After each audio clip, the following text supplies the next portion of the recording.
Okay, hari ini kita akan masuk kepada variance and standard deviation for ungrouped data. Ini adalah subtopic 6.3 iaitu measures of dispersion. Okay, tetapi masih untuk ungrouped data ya. Baik, so sekarang ni kita tengok apa maksud variance and standard deviation. So deviation refers to the difference between an observed data and the data mean.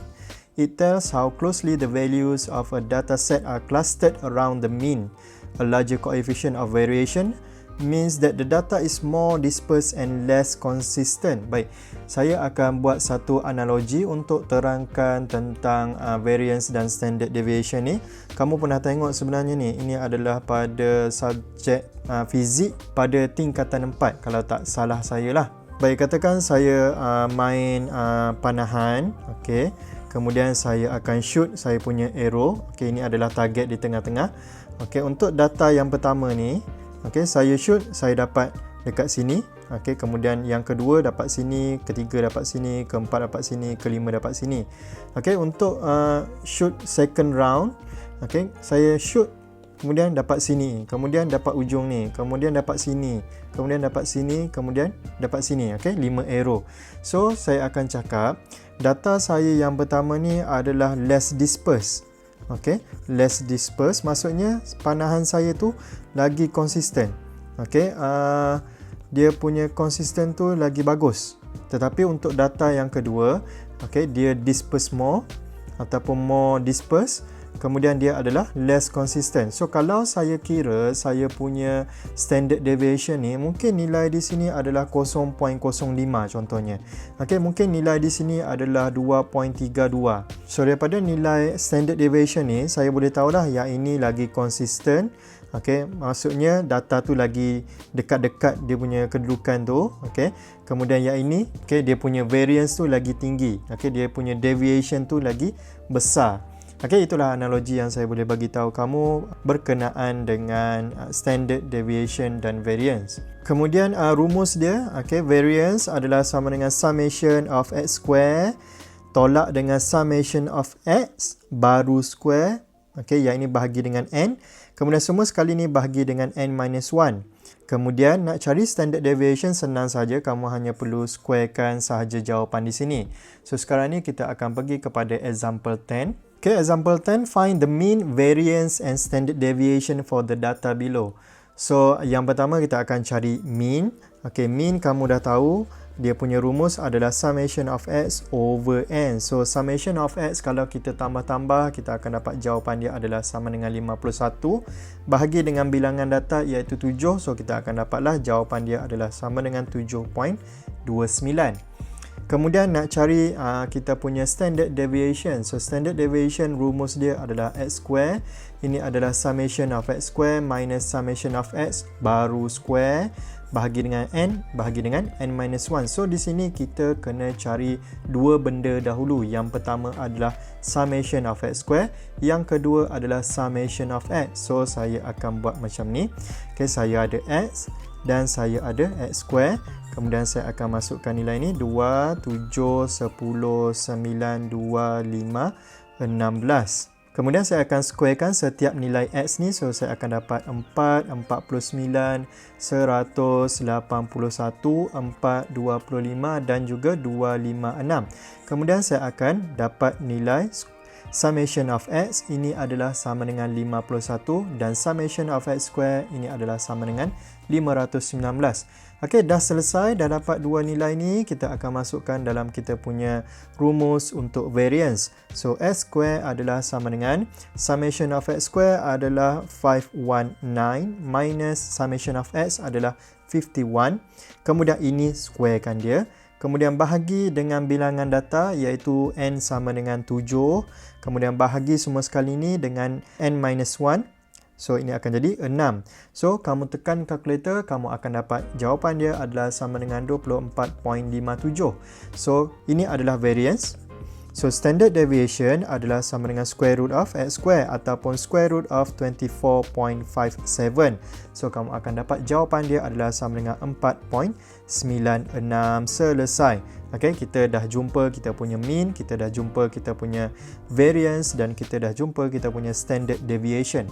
Baik, soalan kedua, given the two data as listed below, kita ada data yang pertama, kita ada data yang kedua. Find the mean standard deviation for the above data and interpret the values obtained. So, caranya adalah saya akan buat macam ni.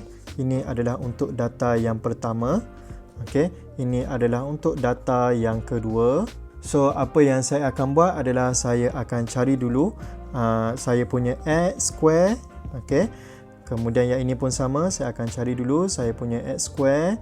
So ini adalah 8, 18, 9, 10 and so on They want the best of me now, best of me now, best of me now, best of me. They want the best of me now, best of me now, best of me now, best of me. They want the best of me now.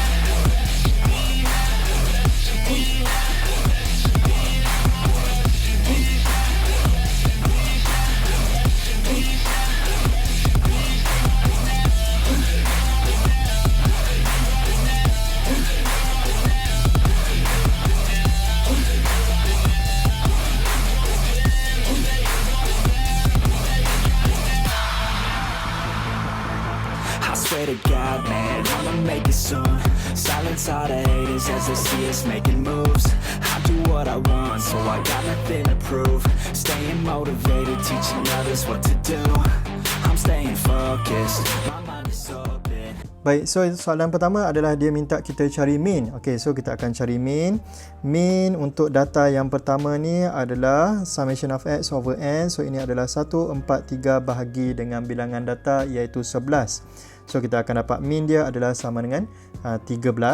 Kemudian untuk yang kedua ni, mean kita adalah summation of x over n. So ini sama juga 143 bahagi dengan 11, meaning that ini jawapan dia adalah sama dengan 13. So kalau kita perasan mean dia sama Okay, mean dia di sini adalah sama, dia adalah 13. Baik, macam mana dengan kita punya standard deviation? So kita akan kira sekarang kita punya standard deviation. So s square adalah sama dengan 1957, ini adalah summation of x square, minus dengan summation of x, baru square kan dia, bahagi dengan bilangan data iaitu 11 bahagi dengan 10. So ini saya akan dapat jawapan dia adalah sama dengan 9.8.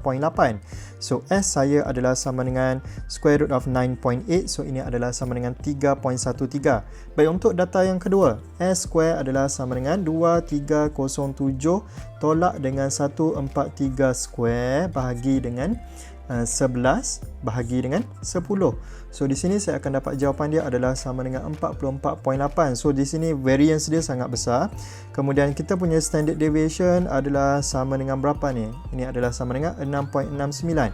So kita dah jumpa kita punya standard deviation. Kemudian kita kena interpret the values obtained. So cara nak interpret dia adalah macam ni.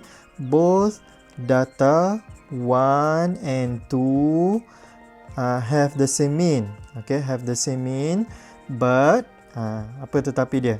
But data 1 is more consistent and less dispersed than data 2. Okay, than data 2. Sebab di sini kita nampaklah, okay, kita punya mean sama, tapi yang ini lagi kecil nilai dia daripada yang ini. So yang ini lagi konsisten daripada yang ini. Yang ini lagi less dispersed daripada yang ini. Okay, so itulah cara kita interpret data ni. Ingat, untuk statistik kamu bukan setakat kena tahu cara kira saja, tapi kamu juga kena tahu apa yang kamu kira tu. Okay, so kita dah selesai untuk subtopik ini, iaitu measures of dispersion untuk ungroup data. Next video kita akan masuk kepada group data. Okay, itu sahaja. Thank you guys.